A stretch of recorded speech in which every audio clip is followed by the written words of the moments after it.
Okay, we are back and we have checked our list. We've made a list and we checked it twice. Actually, we might have checked it more than that. I certainly checked it way more than that. So the best of 25 coming at you. We're going to name at least 25 of our favorite albums. In order, more or less. The new Dad Rock, Dad by day, podcaster by night. Host Keith and Steve, two college radio DJs in the 90s, COVID-exposed bands like Nirvana, Pavement, and PJ Harvey. They were to shows, interviewed musicians, they reviewed albums at various time tables. They worked security at concerts and once, even did loading for fish. Now, they're dads. Whether you want to explore lesser-known music or take a trip down memory lane, tune to the new Dad Rock. Join hosts Keith and Steve as they navigate the ages together, sharing up on music across various areas and genres. Always well-intentioned, often well-informed, seldom boring. The new Dad Rock will expand your mind. All right, Keith. So, we've tried to make some math. Well, why don't you tell the listeners how we came up with this? All right. What was our process? I'm not sure you talked about it on air, but I know we talked about it last time. But Steve came up with the idea that we'd each create our own top 25 list, rank them, and then we'd then rank each other's top 25 list with our own ordering, and then we do a total points for each entrant. So there could have been up to 50 different albums. Now, what we encountered was we had 5 or 10 of the same albums on our top 25 lists. So there we took... I think there were 7. 7? I think we had Nice. 7 in common. Nice. So then we took the highest scoring one, whether it was from Steve's list or Keith's list, and that was its score. So this was basically pure math. And what we figured out was my favorite albums Keith kind of liked in the same order, but I really did not like Keith's favorite albums. Well, no, what Steve really means to say is this is the new Dad Rock, and so country and rap and pop music took a big hit. But there's a couple that make it, and we'll talk about which ones didn't. So let's start with, unlike all the other lists, which start at the bottom, let's start at the top. I think there was no debate on this one. Easily, for me, best album of the year, and I figured it out relatively soon after it came out in the spring. Tropical Fuckstorm, Fairyland Codex. Yeah, it's punk, it's poetry, it's paranoia wrapped in reverb. If the apocalypse had a groove, it'd be this band. An Australian band, in fact. Yes, and there will be a number of Australian bands on this list. For whatever reason. But this album, I was a big fan of Tropical Fuckstorm's first 2 albums, which came back, I think it was back like in 17 and 18 and 19. And then they put out a couple albums that I was like, oh, this is okay. And then when this one came back, and the cover is very reminiscent of their debut album. So the cover already got me liking it. But top to bottom, straight down through every song, I think there were 2 or 3 of them out before the album came out. It was just a taste. I knew it was going to be great. My favorite albums, there's favorite songs, so many. The first song, Irukandji Syndrome, Stepping on a Rake, Joe Meek Will Inherit the Earth. And then my favorite might be a little bit of a nod or borrowing, but Bye Bye Snake Eyes totally steals like the hook of Southern Man by Neil Young. And later on in the song, some of the lyrics go, don't know what this song is, but I heard it before. You know, just that little nod that like, you know, this song is from somewhere else. Well, that's cool. It's a deranged fairy tale fever dream. It's just crazy. It's got like these cryptic lyrics. Like I look them up online, like the titles of the song sometimes to figure out what they were. So Tropical Fuckstorm had a great set live on KEXP if you like to check out videos of the band playing. But otherwise, this album is great. Easily the new Dad Rock's number 1. You know what's interesting is they're one of Modest Mouse's favorite bands. They didn't say that, but they've played with them on multiple occasions, including a North American tour in 2018. They had them involved in the Daydream Mini Festival in Australia, of course. And they're actually going to appear on the Modest Mouse hosted cruise ship in 2026. Very interesting. I did not know that. Yeah. Okay, so next on my list. Our list. Next on our list, yes. So the new Dad Rock's list, because this was not my number 2 album, but this was number 3 on my list. Anyway, it's Liminality by the Foamies, and they are a Swiss psychedelic rock band. You are gonna hear a lot of, neo psychedelic guitar-based, fuzzed out psych bands, and this is one of the best ones working right now. Their album is called Liminality. Each song is a statement. They're laying down a statement. And then the highlight of the album, I would say, is the 3-song Colossus series of songs, all called the Colossus. They run into another. The Pole is another great song that I love. But this is, kind of like... Haven't been a huge fan of the last 2 King Gizzard albums. I was kind of hoping they would go in this direction. Just this heavy psych, just really great groove. I've been listening to it all year. I have not gotten tired of it. Yeah. So Keith, it made it to number 2, so you must have thought pretty highly of this on my list. For me, I thought it was like shoegaze haze and post-rock, like together. There's like this gorgeous tension between what's becoming and what's dissolving. Something like that. Is that not how you hear music? You know how people who paint, who can where they see sound, so they can paint these really colorful pictures.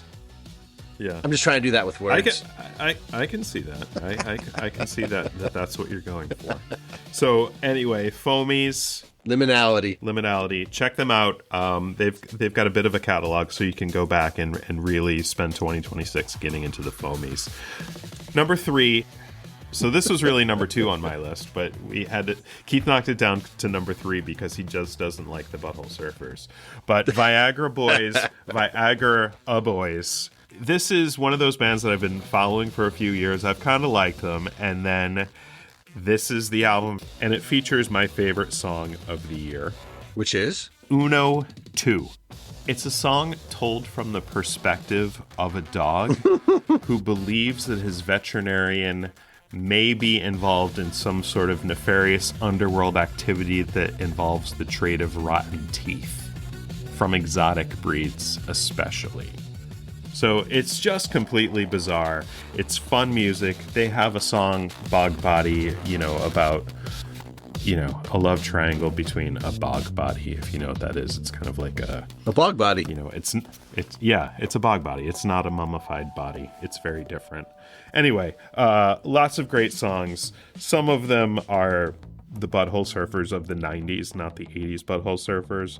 The songs swing between sleazy dance punk and massive riffs. It's kind of like a middle finger you can dance to. And these guys are they're Swedish. They're not Australian. So we've got Aussies, Swiss, and Swedes. This is really good. We're international. Yeah. We're the new international dad rock, or global. Yeah. I mean, I already knew we were global because we've been listened to in over 125 countries. That's amazing. It is kind of amazing, actually. It is. Oh, all right. Coming in at number 4 on our list is Hoovery. That's Hoover with 3 eyes. How would you explain this album to the people? I would explain this as, again, guitar-based psych rock music. I said it just a minute ago with the Foamies, but this is Hoovery. It's kind of like if you crossed Pink Floyd and the Osees. I don't know if you are familiar with both of those bands, dear listener. I know Keith is. But that's kind of the way I feel it. Yeah, I mean, it's a fuzz-drenched synth psych chase scene of an album. It's like all neon streaks and cult movie vibes and grooves that feel like you're driving too fast on a desert highway at night. Definitely that spooky vibe, like The Fly and Tarantula Eye were songs that I had on the Halloween playlist. Oh, nice. Because they were pretty good. Yep. Me King is a good... At first I thought it was an OC song, and then it just took off in a totally different direction. And then there's a couple nice duets at the end that really bring the album home in a nice, calm way. This one, I could see myself listening to this album years from now and being like, man, this is a great album. All right, coming in at number 5, and I got to tell you how it got so high. I think it was because of me at some point. Oh, I'm sorry. It moved really high up on my list lately because I kind of fell asleep with my headphones on, and I woke up hours later, and their album was playing. I didn't know who it was at all. I'm like, this is crazy. So it was like really interesting like in that space between wakefulness and sleep. But it's Coco Rosie. Nice. I think I introduced you did to this band. One of our earlier Back episodes, single digit maybe. It was like episode 18 or 16 or something. Like 100 episodes ago. Yeah, for sure. Yeah, I didn't know this album had come out, and we happened to be visiting my daughter who was studying abroad in Italy, and it came on in, the coffee shop we were in the very last night that we were there, and I was like, oh my God. Holy shit, that's album. Crazy. So yeah, I mean, the Cassidy sisters conjure a ghostly pop opera of whispered spells, glitchy nursery rhymes, and emotional gut punches that feel like revisiting childhood memories you're not sure you actually had, which is exactly what it felt like when I was like hallucinating in my slumber. It's funny. They do a lot of kind of old-timey instrumentation at the same time modern hip-hop. Chance the Rapper guested on one of the songs, and there's definitely... Even though while it's this homemade singing in cursive, like folk weird outsider music, it's also got a little bit of electronica and some hip hop to it too. Yeah. So I can see why it made it so high on your list. It wasn't super high on my list, but it's one of those that like it didn't slip in the list. The more I heard it, the more it was like, inching up. Yeah, that's actually a good way to explain it. There's like a poppier or more popular version of this album, Lily Allen's West End Girl. For whatever reason, I think the albums are very similar. Obviously, Lily Allen's is way more popular because she has the name recognition, but Coco Rosie's is definitely more fun. Each song is different, but they hold together really well. Steve, you were mentioning this before, that you listen to more whole albums than I do, probably because you often drive longer or travel farther. But I think Coco Rosie, the reason it's so high up there is because it's a whole album. King Gizzard slipped in at number 6, huh, Keith? Phantom Island? Yeah, I wonder if it got a bump because we just love them so much. It's a good album. I mean, I like where they tried to accomplish with the orchestra. I mean, they're still touring the orchestra shows in Australia right now. So it's a fine album. But what I realized about the Gizzard is I don't listen to their studio albums. I just listen to concert after concert after concert. Exactly. Ironically, their last album last year, Flight B741, also came in at number 6 on our list. And these two albums were recorded at the same time. The difference with this one is the orchestra, like Keith mentioned. And I think it's hard to say which album I like better, but Aerodynamic, Sea of Doubt, and the title track are all great songs. Yeah, I like Space Sick as well. In your spaceship. Coming in at number 7, a band that we haven't spoken of. I'm just kidding. The OCs with Abomination Revealed at Last. At last. So you didn't even know this album came out, did you? The thing about OCs for me is I don't actually listen to their albums. I just go or try to go to their shows every time they're touring. So I just saw them this last October in Philadelphia. So I imagine they played a bunch of songs from that. They actually didn't, because I saw them like either the day before or the day after. Day after, yeah. And they did not play a lot of new songs at all. Maybe one or two. They just have so many songs now. But I gotta say, what about Abomination is it's a set of scorched earth psych punk, channeling B-movie paranoia and cosmic sludge. It's one of the more unhinged Funhouse Mirror records of theirs in a while. Yeah, it's very driving. My favorite song is Glue. It just hits the same. It's for 5 minutes. It hits the same. The last two bands we talked about, I want to say are some of the best live bands. So to our 20 or 30 real dedicated listeners, if you get a chance to see King Gizzard and Lizard Wizard live and you haven't, you should do it. And the OCs, I think, are even easier to go see because the shows are a little smaller and they're a little more frequent. And they always have the same tour in the U.S. in the fall. So check out the OCs live. It's a really good time. It kind of reminds me, it's like what I imagine. I'm sure this is not true, but I kind of like to imagine it's like 50s garage rock, like what it must have felt like to see Little Richard playing. Like, or, if Elvis was had a side project that was like a punk band. Like, it's just got so much energy and it comes out of nowhere. And 2 drummers. Yeah, that makes it better. The cover of the album is awesome. In fact, I bought the t-shirt when I went to the show and I wear it all the freaking time, much to Kristen's chagrin. You know where I wear all my band shirts now? To the gym. Because a lot of them are just weird and don't make sense anywhere else. So the next one on your list is, this was number 1 on your list, wasn't it? Yeah, and I had to fight to get it this high, man. Well, it's not rock. Joey, Valance, and Bray It is. I know, So but it's new. And I don't know if really dads would want to listen to this music either. Well, I mean, I'm the one who keeps like arguing that dads means you should be listening to what your kids listen to. So kids equals young people to me. So that's kind of why. That's how. Yeah, that's Kid Rock, and nobody likes Kid Rock. Dude, no one likes our Kid Rock, but I mean, sorry, yeah, everyone likes their own Kid Rock, but not Kid Rock's Kid Rock. Yeah, so I'm gonna say that the Joey Valence album is just good fun, and it's funny because I'm not sure I could tell you which songs are on the first album and what songs are on the second album. So it's just another great album, and I think I missed their first album. I didn't make the list last year, or maybe it came out before we had lists. But Joey Valence and Bray. I am looking at our list from last year, and it came out at number 13. Oh, so we did.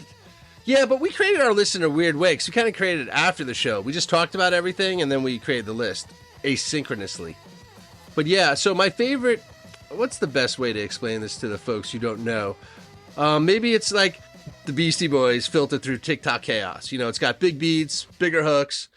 The one thing I gotta say, and it's kind of like 21 Pilots, who appear later, which is also kind of Kid Rock, by the way, but they both have great fan bases, and they're actually, the Gizzards are like this too, like where they're like, hey, if someone falls down, pick them up, be good to everyone. Like, they're really inclusive, and I don't mean that in, they're just like really, their fan base can just be like whoever they are. And like, you see that on, like, JVB's TikTok, like a lot of they let their fans create their own shirts, and it's all about being inclusive and welcoming and supportive. So I think that's really cool that all these different bands with their different styles, a lot of them have very similar values. Interesting. So a band whose values I don't know anything about. I just know this is a band that I've been listening to for a couple of years, but never really, certainly haven't made any lists in the past. But Frankie and the Witch Fingers. Yeah. I mean, it hit me, and it was like the first time I listened to it, it's like, it's almost like cock rock fun. But at the same time, it's that same, psychedelic. They added a little art rock, almost a little, post-punk to it. Frankie and the Witch Fingers. It's called Trash Classic. The title track is the last track on the album. Quite possibly my favorite, but that dips into the netherworld. But this, again, if you like anything on my list, the first 5 albums I've mentioned are all right in the same wheelhouse. Yeah, even on their official website, they are the Los Angeles psych punk shapeshifters. Frankie and the Witch Fingers. Yeah, I mean, it's exactly what they sound like, and it makes sense they come from LA. Sunset Strip sleaze, totally, with psychedelic background. Yeah, it's a tricky album for me because I don't think I spent enough time with them, but they also don't have like enough to keep me. It's very surface level. You don't have to spend a lot of time with it. It's just if I had a dune buggy, I would be listening to this music. Yeah, I would say I think it's a little like garage prog. Garage prog. That's a good, yeah. Yeah. So, and which would, like, you definitely are more into the prog than I am. And I mean, like, you like Rush. Yeah. That's, I'm just going to go there. So I just wonder if that's kind of why they're a little more on your side of the Venn diagram. I suppose. Yeah, but they get a lot written up about them. And so does the next band. The Goose's album. I'm sorry, Geese. Plural of Goose is Geese. I think Goose put out an album this year, too. Yeah, they also lost their drummer. I think they've been shot down. It's like Duck Hunt, dude. I just don't think Goose. Goose has been doubled up by Geese, who exactly. This album, I saw Time Magazine named it. Did you know Time Magazine was the whole thing? Time Magazine named it the number 1 album of the year. Yeah, see, I think this is when. Dude, I'm not getting political here at all, but like, it's like a very safe choice, and. Yeah. And yeah, what this? So the Geese album's really good. The Taxes version they have out, they played outside in Brooklyn's amazing. And obviously Cameron Winters, like, he has his own solo album that people are putting even higher than the Geese album. We don't have it at all. That solo album was last year. That didn't make our list, but it was definitely in the running. Yeah. So it did not make our list. 2 things I'm gonna say about Geese is, 1, I'm pretty sure it's an album I'm too old for. Meaning, if I was like 25 living in New York City, I'd probably love this album a lot more.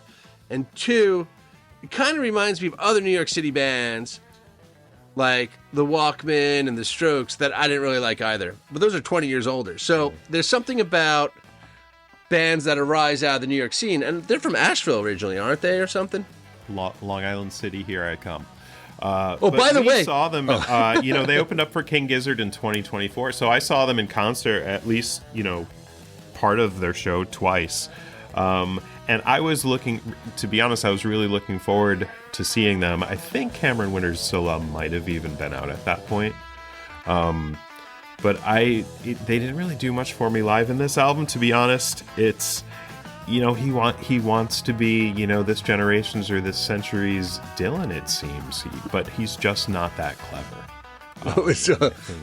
Yeah. Some of the hype is painting in that way. Look, it's still a good album. I think I might have had it at number 25 on my top 25 list, but look, it's a good album, and it's probably better than that. I was just a little, I think, disappointed with it. At times they sound like Ween, who I've once said, or I often say, are the our Gen X version of Lennon and McCartney. I mean, speaking of other fast-rising Brooklyn post-punk bands, Two Man Giant Squid is next on our list, which is my fault, and somehow got higher than I thought. But I mean, I don't have the song off the top of my head, but they are from early 2025, so I think they came out in January, maybe February. But I listened to it a ton in those months, and it's it's surprising, but maybe it doesn't surprise any of us, but it sounds like, I don't know, man. It's kind of math rocky, isn't it? It kind of reminds me of, what is that? Chapel Hill, North Carolina, 90s kind of. Like Polvo-y? No, yeah. I don't know. Angular guitar? Would that be right? Repetitive angular guitar? Yeah, something like that. Yeah, I mean, it's a thunderous math punk kraken of a debut, man. Every song, it's a kraken of a debut. Two Man Giant Squid. I see what you did there. What caught me is I Think I'm in Love, which is the spiritualized cover. So that I thought was good. Keith and I don't.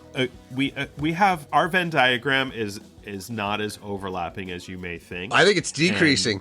And Keith's. His top 10 list is littered with this country and hip hop, some electronic that I'm really not that into. So when he puts some weirdo stuff on it like this, that's how the Two Man Giant Squid makes it in at number 11.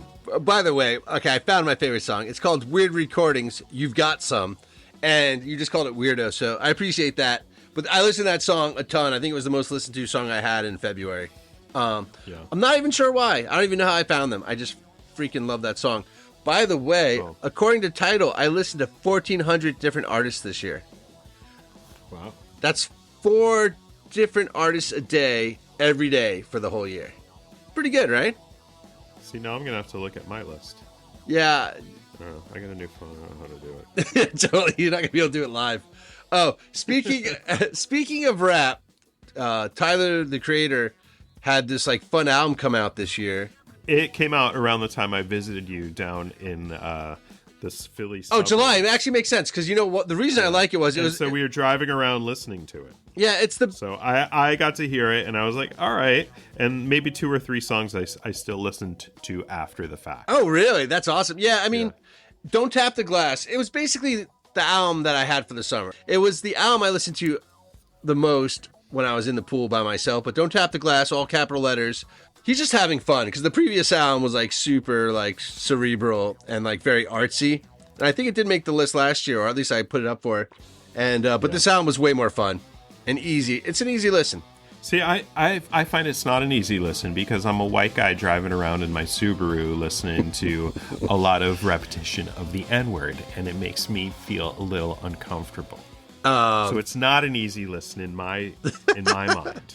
Well, okay, I will say that my hearing's a little off after decades in a punk band, but I will say that it by the pool I don't hear lyrics as well as you hear lyrics. When you can explain that a song is about some canine's teeth or whatever, I don't. I hear lyrics as sounds, as an instrument mostly. So I don't hear the words as well as other people. But it's driving around in your town might be hard, but sitting by the pool is pretty awesome. Yeah, I'm just saying it in my own head, like by myself. It's not like that I'm worried other people hear it. It's like me hearing it. That's fair. So, you're so good. Anyway, I mean, I'm so woke. But so the next album is the middle of our top 25 because 13's in the middle of 25. So this band, I'm not even going to say it. They're an Australian psychedelic rock band. Dude. Psychedelic porn crumpets. And like Frankie and the Witch Fingers, this is a band I've known of and listened to. And like Geese, I've listened to for a few years. But they put out 2 albums. One of them back in the beginning of the year. And one more recently. Back in the beginning of the year, it was Carpe Diem Moon Man. And it featured March Unpacks Romana, one of my top 10 favorite songs of the year. But the album that we're going to put in here at number 13 is Pogo Rodeo. Pogo Rodeo, their second album of the year that came out in October, I think, or early November even. Between these 2 albums, there's 12 amazing songs. Look, it fell down into the middle of the list because it's not great top to bottom, but it's a lot of fun. It's very fast. It's a joy to behold, and this is the easy listening music for me. Oh man, yeah, this is your butthole surfers, yeah, or it's not easy listening, but the vocals are up front, so you can understand the insanity of it all, because it's really a soaring psych opera. It's got these lunar riffs, man. The storyline's like a stoner odyssey across the galaxy. I just don't fully understand it, and it's on the line of whatever the overlap in the Venn diagram is, because that's where the butthole surfers live. But I understand why Steve loves it. I did not know they were Australian, and the fact that they put psychedelic into their title just makes it amazing. But speaking of music that's not easy to listen to is Bonnie Prince Billy. What do you mean not easy to listen to? You know, it's pulled from the soul. It's pulled from the heart. Well, so The Purple Bird, which is the album we're talking about, is Will Oldham. I think this is his country album, right? Like, he went down to Nashville. But what I thought was unique about this one was the producer spent a couple times convincing him, like, just let me bring in some studio musicians to play with you and just go for it. And that's what they did. It's you know, it's got tender, strange folk hymns. You know, it has his, wry wisdom and cosmic melancholy. You know, it feels like they were carved out of driftwood and whispered by an oracle. Something like that. My favorite is Boise, Idaho. Yeah, that's one of my favorite too. It almost reminds me a little bit of a Mountain Goats song in a way, but also clearly Will Oldham. But coming in at number 14, Bonnie Prince Billy, The Purple Bird. Yeah. Bird. Yeah, I will say, in late 2024, I think from the same sessions, they put out 2 songs. I think each song is like 20 or 15 minutes long. And those songs, I love those songs so much. And I often don't listen to 15-minute long songs. All right, coming in at 15, all capital letters, Sprints. This is the first band I bought tickets for 2026. Look at you, man. Yeah. Tell the people about Sprints. I mean, what is there to say? I mean, All That Is Over is a ferocious, emotionally charged post-punk exorcism that turns anger into clarity and vulnerability into a weapon. I mean, it's pretty, not hard, not aggressive, but it's crunchy. It's I don't know, how would you describe it? Not that memorable. That's fair. No. So what do I like about? I think it's primitive. I think it's guttural. I think it's simple. For me, it's not like there's any pop hooks in it or anything. I mean, I don't want to say it's not musical because it's music, but like, I don't know why I enjoy it. I really do. I guess, we haven't perfected our top 25 shared system yet, but Sprints makes it in at 15. Give them a listen. All right. Is the next band Number also 16. all capital letters? No, this is not all capital letters, but it is another band that has 3 of the same letter at the end of it. It's Igor, dude, which is a metal band from France. And these guys are more than metal. There's plenty of classical music. There's choral music, ambient music, it goes all over the place. Trey Spruance, who you may know from Mr. Bungle, is a contributor on at least one of the song. It's crazy. If you like metal and you like being a little bit surprised and taken aback by just sheer lunacy, Igor is for you. The album's called Amen, number 16. Yeah, it's Baroque metal. I get it. I like it. All right, coming in at number 17 is 21 Pilots, which their fan base is awesome and the kids love them. Their first 6, it's 11 songs on the album. I think only 10 are actually like, the last one's like 10 seconds, but I mean, Garbage is a great song. The Contract was one of the singles, is a great song. Those are my 2 favorite songs on the album. Yeah. I mean, you either heard of 21 Pilots or not. I do recommend, if you haven't ever gone to a concert or if your kids have never gone to a concert, it's a good first concert. They put on a great show. Yeah. We did episode 103. When does it take 21 pilots to fly a plane? Episode 103, we did a deep dive into 21 Pilots. So, dig in. 21 Pilots at number 17. You know, at 18, another all capitals band, this time for real. Steve put me onto this in one of the early episodes. Fax, I saw them live right before I left San Francisco. It's another Fax album. That's why it's at 18. Yeah. Look, they're dark art post-punk is the best I could describe them. Yeah, they have a sound. If you like them, you like them. If you don't, move along. Number 19. Well, hold on. I just want to say Fax Wish Defense is the name of the album. It's a minimalist post-punk. It's got shadowy atmospheres. There's definitely repetition.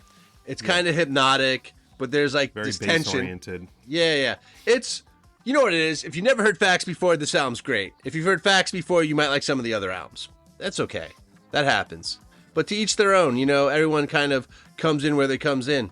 Yeah, so moving on to 19. It is a day of the week. Monday. No. Tuesday. No. Wednesday. Yes, it is. Wednesdays Bleeds. I don't know. Is it their 5th album? It's somewhere in there, 3, 4, 5. But it leans further into the raw Southern noise folk. I mean, Gothic. Which is Gothic. Oh, okay, yeah. But there's distortion, there's heartbreak, and they smear together to form like a whole picture that feels like a Polaroid that you left in the sun. And they make fun of fish. Oh, that song's awesome. What was it called? Fish Party? No, what's it? Fish Pepsi. Yeah, dude. Yeah. So last episode when I had 363 songs on my playlist and you chastised me to get 365 for one a day. Yes, 364. TV, Argument, Bleeds, and Fish Pepsi. 365. Wednesday. Dude, I noticed that too. It was awesome because I can't believe I listened to or at least skipped through or blah, blah, blah. 365 playlist. We'll link in our notes below. Moving on to 20, Frost Children. So Frost Children played here like a month ago, and I did not go. Is it like Ilsa and Anna, the Frost Children from Frozen? Dude, it's not. They're New York City hyperpop royalty, and they turn their maximalist impulses towards something warmer and more melodic. It's chaotic, it's shiny, but it's emotionally dangerous. It's Sister by Frost Children. I recommend listening to it, dude. It's a really good album. It is a little, you're right. It's not rock music, but the songs are a little shorter as I recall in my head. I believe there's like 18, 20 songs. I feel they're like 2, maybe 3 minutes long, kind of dancey. It was the album I listened to most in November. That's kind of why it has some recency bias, but great album. Frost Children, Sister, all capital letters on the Sister. Next one's on you as well, number 21. Maruja. There could be an argument for it not being this high, but it's Power to Pain. They kind of remind me of Morphine in a way, but like more jazz punk fury. It's sax driven, politically charged. It's an emotional volcano, man. It's a protest march scored by demons. Yeah.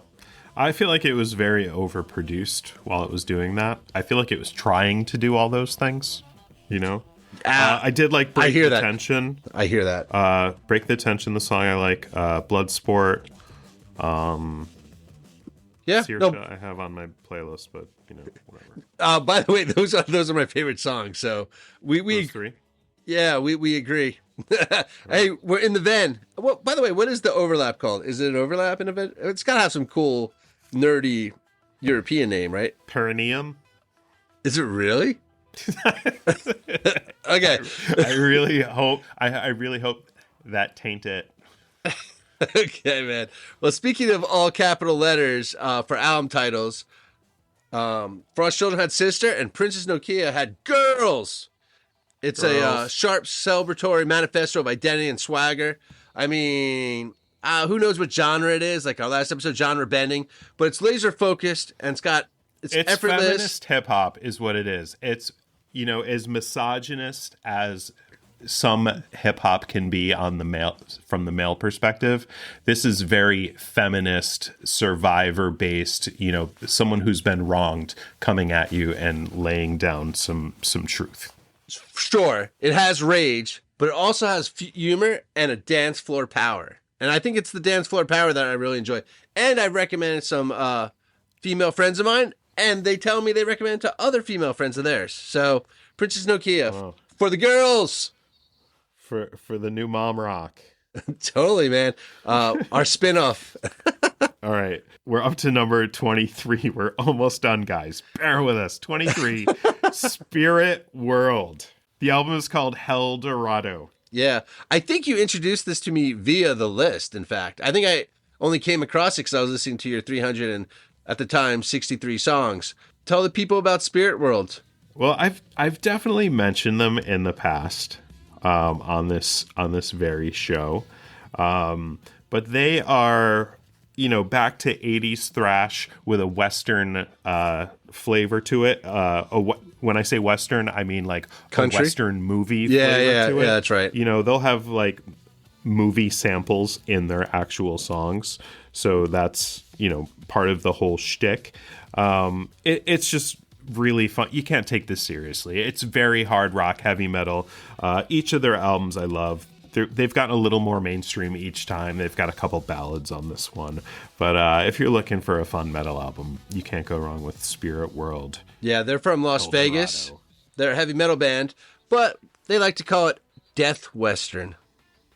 Death Western. That was their album prior to this. Oh, really? Okay. Yeah. Didn't even know. So that one's a little bit heavier than this one, and their first album, and I forget the name of that, was even more evil. So they've gone a little bit more mainstream each time. Birdsong of Death is great. Waiting on the Reaper is great. Abilene Grime, which is the opening track. Look, it won't take you long to figure out if you like this or not. Had it been explained to me, I would have said nah, but hearing it, I said yeah. All right, coming in at 20, coming at 24. Yes, Hawkwind. Hawkwind made it. I made it into the top 500 listeners on Apple Music for Hawkwind for the second year in a row. I'm very proud of this. And look, man, I don't know what to say. I've mentioned them in so many episodes. It's space rock. They invented the genre and they have perfected it. There's no space for us. No, I agree. It's one more cosmic sermon. It's sprawling, it's hypnotic, and it's surprisingly urgent. It's as if they've returned to Earth to warn us personally. I will say this, as Steve said last time, it could possibly be the first AI album that made our list. Because aren't they like 83 or something? Yeah. Yeah, it's crazy. I have no idea how it's happening. Yeah, music keeps you young. I mean, Lemmy was in this band, right? In the 70s, mid 70s. That's amazing. Yeah, he was on like their second through fifth albums or something. Yeah, I think his last album was in 76. They had a song called Motorhead. Nice. That's awesome. All right. Dear listeners, we finally made it to our 25th of our top 25 of 2025. And it should be no surprise if you listen to our early episodes, but it is... Pavement. No, it's Pavements. Haha. It's a little bit of a cheat because this is a soundtrack to whatever that movie was, documentary. Which I bought on Apple, and I watched the first half of it and never finished it. But I should. It stars Joe Keery, a.k.a. Steve from Stranger Things, as Stephen Malcolmus. So he is being typecast into characters named Steve. I mean, they also had Cautionary Tales Jukebox Classics come out, but we figured that was just a land grab by Matador to sell more records to the... to the Harness the Hopes. A compilation of all their singles and B-sides. Yeah, they're trying to get the Harness the Hopes, from the Gen Z crowd. But yeah, I think it's deserving because of all the stuff that's gone around it, how important they are to us and the new dad rock genre. Wow, I can't believe we made it through in practically no time at all. And there's many albums that didn't make it that you should listen to. I listened to 1,400 different artists this year. Steve probably had a list of 100 albums that could have made it. I got my number. It was 1345. Woo! Separate artists. I beat ya by 55 bands. Fantastic. Looking forward to 2026. Thanks for joining in. Reach out on our socials and let us know your favorites, whether they are on this list or not. And who knows, maybe it'll be a discovery for the New Dad Rock next year. Till then, we are the New Dad Rock. Stay safe and a happy new year. Happy Festivus for the rest of us.